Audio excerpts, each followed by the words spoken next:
Hello दोस्तों, नमस्कार। आज फिर एक नई कहानी के साथ आप सबका अपने चैनल में स्वागत करती। आज की कहानी है श्रीमती सुभद्रा कुमारी चौहान के द्वारा लिखा गया मछली रानी। ये इस कहानी का प्रथम भाग है। तो चलिए आज की कहानी हम लोग शुरू करते हैं। वे मेरे कौन थे, मैं क्या बताऊं। वैसे देखा जाए तो वे मेरे कोई भी ना थे। होते भी तो कैसे, मैं ब्राह्मण, वे क्षत्रिय, मैं स्त्री, वे पुरुष। फिर ना तो रिश्तेदार हो सकते थे और ना मित्र। आह, ये क्या कह डाला मैंने, मित्र। भला किसी स्त्री का कोई पुरुष भी मित्र हो सकता है, और यदि हो भी तो क्या इसे समाज बर्दाश्त करेगा। यहाँ तो किसी पुरुष का किसी स्त्री से मिलना जुलना या किसी प्रकार का व्यवहार रखना भी पाप है। और यदि कोई स्त्री किसी पुरुष से किसी प्रकार का व्यवहार रखती है, प्रेम से बातचीत करती है, तो वह स्त्री भ्रष्टा है, चरित्रहीना है। नहीं तो पर पुरुष से मिलने जुलने का और मतलब ही क्या हो सकता है। खैर, ना तो मुझे समाज से कुछ लेना देना है, ना समाज से कुछ सरोकार। समाज ने तो मुझे दूध की मक्खी की तरह निकाल कर दूर फेंक दिया है। फिर मैं ही क्यों समाज की परवाह करूं। मेरे माता पिता साधारण स्थिति के आदमी थे। परिवार में माता पिता के अतिरिक्त मुझसे बड़े मेरे 3 भाई और थे। मैं सबसे छोटी थी। छोटी होने के कारण घर में मेरा लालन पालन बड़े लाड प्यार से हुआ था। मेरे 2 भाई बनारस हिंदू यूनिवर्सिटी में पढ़ते थे और दोनों से छोटा राजन मैट्रिक में पढ़ रहा था। मेरे पिताजी संस्कृत के पूरे पंडित थे और पुरानी रूढ़ियों के कट्टर पक्षपाती। यहाँ तक कि वे मेरा विवाह 9 साल की उम्र में करके गौरीदान के अक्षय पुण्य के भागी बनना चाहते थे। कई लोगों के और विशेषकर मेरे भाइयों के विरोध के कारण ही वे ऐसा ना कर सके थे। जब मैं 5वीं अंग्रेजी में पढ़ रही थी, मेरी आयु 14 साल के लगभग थी, तब मेरे माता पिता को मेरे विवाह की चिंता हुई। वे योग्य वर की खोज में थे ही के संजोग से ललितपुर के तालुकेदार राजा राम मोहन हमारे कस्बे में शिकार खेलने के लिए आए। कस्बे से लगा हुआ ही एक बड़ा जंगल था, जहाँ शिकार खेलने का अच्छा मौका था। उनका खेमा जंगल से बाहर कस्बे के पास ही था। कस्बे वालों के लिए यह एक खास तमाशा भी हो गया था। उनके टेंट में कभी ग्रामोफोन बजता और कभी नाच गाना होता है। लोग बिना पैसे के तमाशा देखने को झुंड के झुंड जमा हो जाते। एक दिन मैं भी राजन और पिताजी के साथ राजा साहब के डेरे पर गई। मेरे पिताजी की राजा साहब से जान पहचान हो ही गई थी। हम लोग उन्हीं के पास जाकर कुर्सियों पर बैठ गए। राजा साहब ने हमारा बड़ा सम्मान किया। लौटते समय उन्होंने हम लोगों को अपनी ही सवारी पर भेजा और साथ में बहुत से फल, मेवा और मिठाई इत्यादि भी रखवा दी। कस्बे की कई लड़कियां और लड़कों ने मुझे राजा साहब की सवारी पर लौटते हुए उत्सुक नेत्रों से देखा, किंतु उस सवारी पर बैठकर मैं अनुभव कर रही थी कि जैसे मैं भी कहाँ की रानी हूँ, और मैंने उनकी ओर आंख उठाकर भी ना देखा। दूसरे दिन राजा साहब ने स्वयं पिताजी को बुलावा भेजा और उनसे मिलकर 2-3 घंटे बाद जब पिताजी लौटे तो इतने प्रसन्न थे कि उनके पैर धरती पर पड़ते ही ना थे। ऐसा मालूम होता था कि वे सारे संसार को जीत कर आ रहे हैं। आते ही उन्होंने मेरी पीठ ठोकी और माँ से बोले, लो, इससे अच्छा और क्या हो सकता था। तारा का विवाह राजा साहब के मझले लड़के से तय हो गया। माता पिता दोनों ही इस संबंध से बड़े प्रसन्न हुए। मेरे भाइयों ने जब सुना कि तारा का विवाह एक तालुकेदार के विलासी लड़के से, जो सामूली हिंदी पढ़ा लिखा है, तय हुआ है, तो उन्होंने इसका बहुत विरोध किया। किंतु उनके विरोध को कौन सुनता था। पिताजी तो अपनी हट पकड़े थे। उनकी समझ में इससे अच्छा घर और वर मेरे लिए कहीं मिल ही ना सकता था। सबसे अधिक आकर्षक बात तो उनके लिए थी वह कि वर बहुत बड़े खानदान 20-20वें कनबाजियों के घर का लड़का था। फिर राजा से रिश्तेदारी करके कस्बे में उनकी इज्जत बढ़ न जाएगी क्या। इसके अतिरिक्त विवाह का प्रस्ताव भी तो स्वयं राजा साहब ने ही किया था। नहीं तो भला मामूली हैसियत के मेरे पिताजी यह प्रस्ताव कैसे ला सकते थे। सबसे बढ़कर बात तो यह थी कि दहेज के नाम से कुछ न देकर भी लड़की इतने बड़े घर में ब्याही जाती थी। फिर भला इतने बड़े बड़े आकर्षणों के होते हुए भी पिताजी इस प्रस्ताव को कैसे टाल देते। पिताजी मेरी किस्मत की सराहना करके कहते, मेरी तारा तो रानी बनेगी। रानी बनने की खुशी में मैं फूली फूली फिरती थी। भाइयों का विरोध करना मुझे अच्छा न लगता, किंतु मैं उनके सामने कुछ कह ना सकती थी। खैर, भाइयों के बहुत विरोध करने पर भी मेरा विवाह मझले राजा मनमोहन के साथ हो ही गया। फूलों से सजी हुई मोटर पर बैठकर मैं ससुराल के लिए रवाना हुई। हमारे कस्बे और ललितपुर के बीच में केवल 27 मील का अंतर था, इसलिए बारात मोटरों से ही आई और गई थी। जीवन में पहली बार मोटर पर बैठी थी। मुझे ऐसा मालूम होता जैसे हवा में उड़ रही हूँ। 27 मील तक मोटर पर बैठने के बाद भी जी न भरा था। यही चाहती थी कि रास्ता लंबा हो जाए और मैं मोटर पर घुमा करूं, किंतु क्या यह संभव था? आखिर को एक बड़े भारी महल के जनाने दरवाजे पर मोटर जाकर खड़ी हो गई। सास तो थी ही नहीं, इसलिए मेरी जेठानी बड़ी रानी जीप पर छन कर मुझे उतार ले गई। मुझे एक बड़े भारी सजे हुए कमरे में बिठा दिया गया। स्त्रियां बारी बारी से मुंह खोल के देखने लगी। कोई रुपया, कोई छोटे मोटे जेवर या कपड़े मेरे मुंह दिखाई में दे देकर जाने लगी। मेरी जेठानी बड़ी रानी ने भी मेरा मुंह देखा, कुछ बोली नहीं, करके मेरी उंगली में अंगूठी पहना दी। मैंने सुना कि वे पास के किसी कमरे में किसी से कह रही थी, देखा बहू को क्या तारीफ के फूल बांध रहे थे।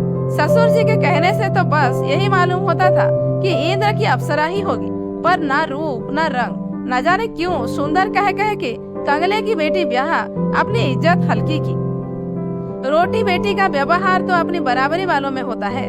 बिरजू की माँ पर ससुर जी तो इसके रूप पर बिल्कुल लट्ठी हो गए थे। मैं सुंदर नहीं तो क्या मुझे सुंदरता की परख भी नहीं है? न जाने कितनी सुंदरियां देखी है, यह तो उनके पैरों की धूल के बराबर भी ना होगी। मालूम होता है उम्र के साथ साथ ससुर जी की आंखें भी सठिया गई है। मझले राजा को डुबो दिया। बिरजू की माँ उनकी हाँ में हाँ मिलाती हुई बोली, सुंदर तो है रानी जी, जैसे आप लोग हैं वैसी ही है, पर अभी बच्ची है, जवान होगी तो रूप और निखर आएगा। बड़ी रानी तिलमिला उठी और बोली, रूप निखरेगा पत्थर, होनहार बिरवान के होठ चिकने पात, निखारने वाला रूप सामने ही दिखता है। फिर वह जग विरक्ति के भाव से बोली, जाने भी दो, अच्छा हो या बुरा हमें करना ही क्या है।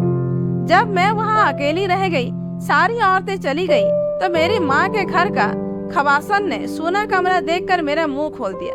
शीशा उठाकर मैंने एक बार अपना मुंह ध्यान से देखा, फिर रख दिया। ढूंढने से भी मुझे अपने रूप रंग में कोई ऐब न मिला। पहली बार केवल 5 दिन ससुराल में रहकर मैं अपने पिता के साथ मायके आ गई। ससुराल के 5 दिन मुझे 5 वर्ष की तरह मालूम हुए। मैंने जो रानी पने का सुनहला सपना देखा था वह दूर हो चुका था। ससुराल से लौटकर मैंने तो कुछ नहीं कहा, किंतु खवासन ने वहाँ के सब हालचाल बतलाए। माँ ने कहा, तो क्या रानी केवल कहने के लिए होती है? भीतर का हाल हमारे घरों से भी गया बीता होता है। मैं अपनी माँ के साथ मुश्किल से महीना सवा महीना ही रह पाई थी कि मुझे बुलाने के लिए ससुराल से संदेशा आया। राजाओं की इच्छा के विरुद्ध दिन भर भी मेरे पिताजी कैसे जाते, ना चाहते हुए भी उन्हें मेरी विदाई करनी पड़ी। इतनी जल्दी ससुराल जाना मुझे जरा भी अच्छा न लगा, परंतु क्या करती, लाचार थी। सावन में जबकि सब लड़कियां ससुराल से मायके आती हैं, मैं ससुराल रूपी कैद खाने में बंद होने चली। देवर के साथ फिर मोटर पर बैठी। इस बार मैंने अपना छोटा सा हारमोनियम भी साथ रख लिया था। फिर ससुराल पहुंची। पहली बार तो मेरे साथ माँ के घर की खवासन थी। इस बार उस हारमोनियम और थोड़ी सी पुस्तकों को छोड़कर कुछ ना था। मेरा जी एक कमरे में चुपचाप बैठे बैठे घबराया करता। घर में कोई ऐसा ना था जिससे घंटे 2 घंटे बातचीत करके जी बहला दे। केवल छोटे राजा मेरे देवर की बातें मुझे अच्छी लगती थी, किंतु वे भी मेरे पास कभी कभी और अधिकतर बड़ी रानी की नजर बचाकर ही आते थे। मैं सारे दिन पुस्तकें पढ़ा करती, पर पुस्तकें थी ही कितनी, 8-10 बार पढ़ गई। छोटे राजा कभी कभी मुझे अखबार भी लाकर दिया करते, किंतु सबकी आंख बचाकर। घर में सब काम के लिए नौकर चाकर और दास दासियां थी। मुझे घर में कोई काम न करना पड़ता था। मेरी सेवा में भी 2 दासियां सदा बनी रहती थी, पर मुझे तो ऐसा मालूम होता था कि मैं उनके बीच में कैद हूँ, क्योंकि मेरी राई रत्ती भी बड़ी रानी के पास लगा दी जाती थी।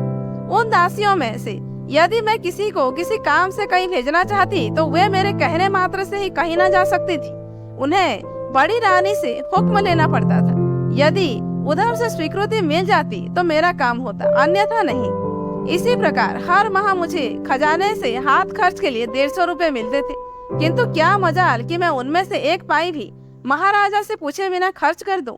भीतर के शासन की बागडोर बड़ी रानी के हाथ में थी और बाहर की महाराजा मेरे ससुर के हाथ में।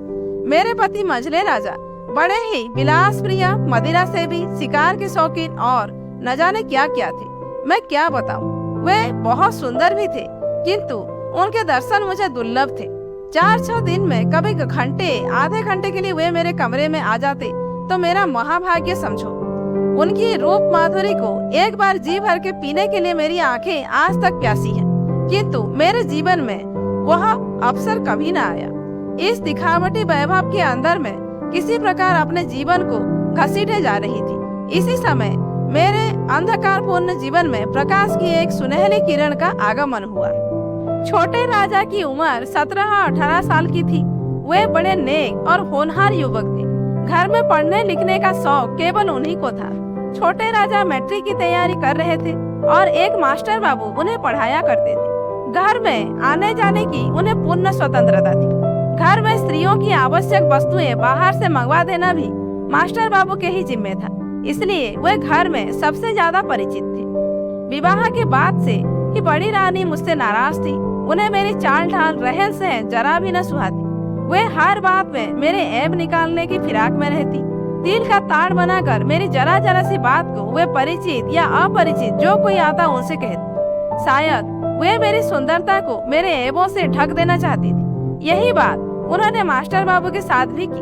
वे तो घर में रोज ही आते थे और रोज उनसे मेरी शिकायत होने लगी, किंतु इसका असर उल्टा ही हुआ। मैंने देखा तिरस्कार की जगह मास्टर बाबू का व्यवहार मेरे प्रति अधिक मधुर और आदरपूर्ण होने लगा। छोटे राजा को मेरा गाना बहुत अच्छा लगता था। वे बहुधा मुझसे गाने के लिए आग्रह करते। मुझे तो अब गाने बजाने की और कोई विशेष रुचि नहीं रह गई थी, किंतु छोटे राजा के आग्रह से मैं अब भी कभी कभी गा दिया करती थी। एक दिन की बात है, जाड़े के दिन थे किंतु आकाश बादलों से ढका था। मैं अपने कमरे में बैठी एक मासिक पत्रिका के पन्ने पलट रही थी। इतने में छोटे राजा आए और मुझसे बोले, मछली भाभी कुछ गाकर सुनाओ। मैंने बहुत टाल मटोल की, किंतु छोटे राजा ना माने और उन्होंने बाजा उठाकर सामने ही रख दिया।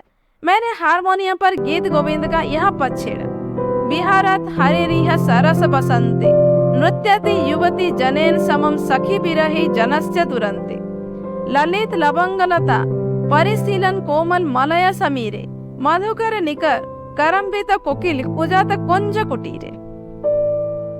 दोस्तों, आज का ये भाग यहीं पर समाप्त करते हैं, नहीं तो ये आज का वीडियो बहुत लंबा हो जाएगा। आज का भाग कैसा लगा कमेंट करके जरूर बताइए।